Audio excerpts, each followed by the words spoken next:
Ceremonies are underway across the U.S. to commemorate 20 years since the 9/11 attacks against the U.S.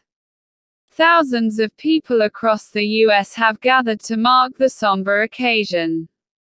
President Joe Biden will travel to all three attack sites on Saturday: New York, Pennsylvania and Virginia. A minute's silence also marked the moment the second plane crashed into the South Tower of the World Trade Center, when a third jet struck the Pentagon in Virginia, the moment a fourth hijacked plane crashed into a field in Pennsylvania, and finally when the World Trade Center towers collapsed. In total, 2,977 people died in the attacks, when al-Qaeda militants hijacked U.S. passenger planes and crashed them.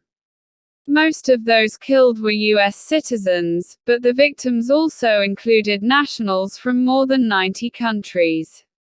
Until we meet again, my love. In between the moment's silence, relatives of victims read out the names of those killed, many speaking in shaky voices as they struggled to maintain their composure.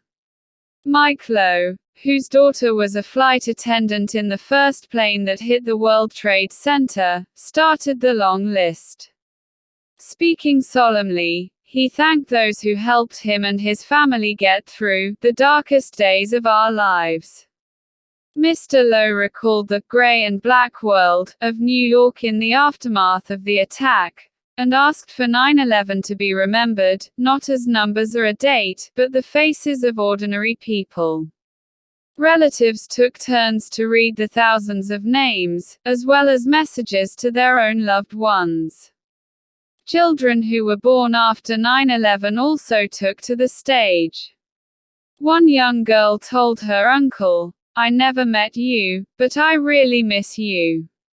Our son is the spitting image of you," one woman says. 20 years feels like an eternity, but it still feels like yesterday.